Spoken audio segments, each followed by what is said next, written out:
ನಮಸ್ಕಾರ, ನೋಡ್ತಾ ಇದ್ದೀರಾ ನ್ಯೂಸ್ ಫಸ್ಟ್ ಸ್ಪೆಷಲ್. ನಾನು ರಾಹುಲ್ ದಯಾನ್. ಯಾವುದೇ ಪಾತ್ರ ಕೊಟ್ಟರು ನೀರು ಕುಡಿದಷ್ಟು ಸಲೀಸಾಗಿ ನಟಿಸುವಂಥ ನಟರ ಪೈಕಿ ವಿಜಯ್ ಸೇತುಪತಿ ಕೂಡ ಒಬ್ಬರು. ಸ್ಕ್ರೀನ್ ಮೇಲೆ ಕಾಮನ್ ಮ್ಯಾನ್ ಅಂತೆ ಕಾಣುವಂಥ ಸೇತುಪತಿಯ ನಟನೆ ನೋಡೋದೇನೆ ಒಂದು ರೀತಿ ಖುಷಿ. ಅದರಲ್ಲೂ ಇತ್ತೀಚೆಗೆ ಬಿಡುಗಡೆಯಾಗಿರುವಂಥ ಅವರ ಮಹಾರಾಜ ಚಿತ್ರವಂತೂ ಟಾಪ್ ಕ್ಲಾಸ್ ಸಿನಿಮಾ ಅಂದರೆ ಖಂಡಿತ ತಪ್ಪಾಗೋದಿಲ್ಲ.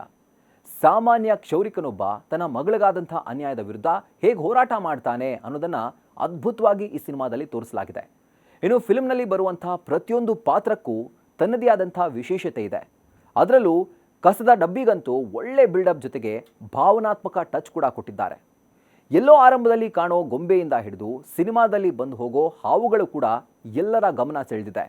ಹಾಗಾದರೆ ಆ ಹಾವುಗಳು ಸಿನಿಮಾದಲ್ಲಿ ಬರೋದು ಯಾಕೆ, ಅದರ ಒಳಾರ್ಥ ಏನು ಅನ್ನೋದನ್ನು ನಿಮ್ಮ ಮುಂದೆ ಇಡುವಂಥ ಒಂದು ಸಣ್ಣ ಪ್ರಯತ್ನ ನಾವೀಗ ಮಾಡ್ತಿದ್ದೇವೆ. ಈ ನಮ್ಮ ಸ್ಟೋರಿ ನೋಡ್ತಾ ಇರೋ ನಿಮ್ಮಲ್ಲಿ ಎಷ್ಟು ಜನ ಮಹಾರಾಜ ಸಿನಿಮಾ ನೋಡಿದ್ದೀರಿ? ನೀವಿನ್ನೂ ಆ ಸಿನಿಮಾನ ನೋಡಿಲ್ಲ ಅಂತಂದರೆ ಈ ಕೂಡಲೇ ಆ ಸಿನಿಮಾ ನೋಡಿ ನಂತರ ಬಂದು ಈ ಸ್ಟೋರಿ ನೋಡಿ. ಯಾಕಂದರೆ ಈ ಸ್ಟೋರಿ ನಿಮಗೆ ಕೊಂಚ ಸ್ಪಾಯ್ಲರ್ ಅಂತ ಅನಿಸ್ಬೋದು. ಆದರೆ ಸಿನಿಮಾ ನೋಡಿದವರಿಗೆ ಮಾತ್ರ ಈಗ ನಾವು ಹೇಳೋದು ಕೇಳಿ ಅರೆ ಹೌದಲ್ವಾ ಅಂತ ಅನಿಸದೇ ಇರಲ್ಲ. ಹಾಗಾದರೆ ಏನಪ್ಪ ಅಂತ ವಿಚಾರ ಅಂತ ನೀವೇನಾದರೂ ಯೋಚನೆ ಮಾಡ್ತಿದ್ದೀರಾ? ಅದಕ್ಕೆ ಉತ್ತರ ಇಲ್ಲಿದೆ ನೋಡಿ. ಮಹಾರಾಜ ಸಿನಿಮಾದಲ್ಲಿ ಎಲ್ಲ ಪಾತ್ರಗಳಂತೆ ಎರಡು ಹಾವುಗಳು ಪ್ರೇಕ್ಷಕರ ಗಮನ ಸೆಳೆದಿರೋದ್ರಲ್ಲಿ ಯಾವುದೇ ಅನುಮಾನ ಇಲ್ಲ.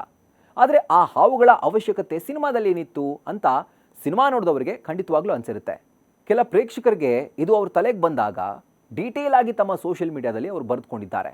ಮಹಾರಾಜ ಪಾತ್ರಧಾರಿ ವಿಜಯ್ ಸೇತುಪತಿ ತಲೆಗೆ ಪೆಟ್ಟು ತಿಂದು ಅವ್ರ ನೆಲದ ಮೇಲೆ ಬಿದ್ದಿರ್ತಾರೆ. ಆಗ ಕಿಟಕಿಯಿಂದ ಹಾವೊಂದು ಮನೆಗೆ ನುಗ್ಗುತ್ತೆ.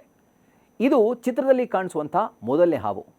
ಇದನ್ನು ನೆಗೆಟಿವ್ ರೋಲ್ನಲ್ಲಿ ಕಾಣಿಸ್ಕೊಂಡಿರುವಂಥ ಅನುರಾಗ್ ಕಶ್ಯಪ್ರ ಸೆಲ್ವಂ ಪಾತ್ರಕ್ಕೆ ಹೋಲಿಸಲಾಗಿದೆ. ಅಂದರೆ ತನ್ನ ಹೆಂಡತಿ ಮಕ್ಕಳನ್ನು ತನ್ನಿಂದ ಮಹಾರಾಜ ದೂರ ಮಾಡಿದ್ದಾನೆ ಅಂತ ತಪ್ಪು ತಿಳುವಳಿಕೆ ಇಟ್ಕೊಂಡಿದ್ದಂಥ ಸೆಲ್ವಂ ಮಹಾರಾಜನ ವಿರುದ್ಧ ಸೇಡು ತೀರಿಸ್ಕೊಳ್ಬೇಕು ಅಂತ ಮನೆಗೆ ಹಿಂದಿನ ಬಾಗಿಲಿಂದ ನುಗ್ಗಿ ಬಂದಿರ್ತಾನೆ.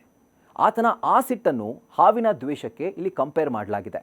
ಅಲ್ಲದೆ ಹಾವಿಗೆ ತನ್ನ ಮರಿಗಳನ್ನು ಗುರುತು ಹಿಡಿಯುವಂಥ ಶಕ್ತಿ ಇರಲ್ಲ ಅಂತ ಹೇಳ್ತಾರೆ. ಅದೇ ಥರ ಸೇತುಪತಿ ಜೊತೆ ಇರುವಂಥ ಜ್ಯೋತಿ ತನ್ನ ಮಗಳೇ ಅನ್ನೋದು ಸೆಲ್ವಂಗೆ ಗೊತ್ತಾಗೋದೇ ಇಲ್ಲ. ತನ್ನ ಸಂಸಾರ ಹಾಳು ಮಾಡಿದಂಥ ಮಹಾರಾಜನ ಕುಟುಂಬವನ್ನು ನಾನು ಹಾಳು ಮಾಡಬೇಕು ಅಂತಷ್ಟೇ ಆತನ ತಲೆಯಲ್ಲಿ ತುಂಬಿಕೊಂಡಿರ್ತಾನೆ. ಅಂದರೆ ಸೆಲ್ವಂ ಆತನ ತಲೆಯಲ್ಲಿ ತುಂಬಿಕೊಂಡು ಅವನ ಜೊತೆಗೆ ಅವರ ಗ್ಯಾಂಗ್ ಕೂಡ ಪುತ್ರಿ ಮೇಲೆ ಹಲ್ಲೆ ಮಾಡಿ ಆಕೆಯ ಮಾನಹಾನಿ ಕೂಡ ಮಾಡ್ತಾರೆ. ಹಾಗಾಗಿ ಮೊದಲನೇ ಹಾವನ್ನು ಸೆಲ್ವಂಗೆ ಕಂಪೇರ್ ಮಾಡಲಾಗಿದೆ. ಇನ್ನು ಎರಡನೇ ಹಾವು ಮಹಾರಾಜ ದೂರು ಕೊಡೋಕೆ ಸ್ಟೇಷನ್ಗೆ ಹೋದಾಗ ಕಾಣಿಸುತ್ತೆ. ಮಡಿಕೆ ಕೆಳಗೆ ಬಿದ್ದು ಅದರಲ್ಲಿದ್ದ ಹಾವೊಂದು ಹೊರಗಡೆ ಬರುತ್ತೆ. ಆಗ ಸ್ಟೇಷನ್ನಲ್ಲಿರೋ ಪೊಲೀಸರೆಲ್ಲ ಹೊರಗೆ ಓಡಿ ಹೋಗ್ತಾರೆ. ಆದರೆ ಮಹಾರಾಜ ಮಾತ್ರ ಯಾವುದೇ ಕಾರಣಕ್ಕೂ ಹೆದರದೆ ಆ ಹಾವನ್ನು ಕೈಯಲ್ಲಿ ಹಿಡ್ಕೊಂಡು ಹೊರಗೆ ಬರ್ತಾನೆ. ಅಂದಹಾಗೆ ಈ ಹಾವನ್ನು ಪೊಲೀಸ್ ಇನ್ಫಾರ್ಮರ್ ಆಗಿದ್ದ ನೆಲ್ಲಸಿವಂಗೆ ಕಂಪೇರ್ ಮಾಡಲಾಗಿದೆ. ಅಂದರೆ ಮಹಾರಾಜನ ಮನೆಗೆ ನುಗ್ಗಿ ಆತನ ಪುತ್ರಿಯ ಮಾನಹಾನ ಮಾಡಿದವರ ಪೈಕಿ ಒಬ್ಬ ಪೊಲೀಸ್ ಇಲಾಖೆಗೆ ಸಂಬಂಧಪಟ್ಟವನು ಎಂಬ ಅರ್ಥದಲ್ಲಿ ಪೊಲೀಸ್ ಠಾಣೆಯಲ್ಲೇ ಹಾವನ್ನು ತೋರಿಸಿದ್ದಾರೆ. ಅಲ್ಲದೆ ಪೊಲೀಸರು ಹಾವನ್ನು ನೋಡಿ ಹೆದರಿ ಓಡಿದ್ರು, ಮಹಾರಾಜ ಮಾತ್ರ ಅಲ್ಲೇ ಕೂತಿರ್ತಾನೆ, ಹೆದರೋದೇ ಇಲ್ಲ. ಇದರ ಅರ್ಥ ಪೊಲೀಸರು ಆ ತಪ್ಪು ಮಾಡಿದವ್ರನ್ನ ಬಿಟ್ಟರೂ ಕೂಡ ನಾನು ಬಿಡೋದಿಲ್ಲ ಅನ್ನೋ ಅರ್ಥದಲ್ಲಿ ಎರಡನೇ ಹಾವನ್ನು ತೋರಿಸಲಾಗಿದೆ. ಹೀಗೆ ಚಿತ್ರದಲ್ಲಿ ಸಾಕಷ್ಟು ಸಣ್ಣ ಸಣ್ಣ ವಿಚಾರಗಳು ಕೂಡ ಪ್ರೇಕ್ಷಕರ ಗಮನ ಸೆಳೆದಿದೆ.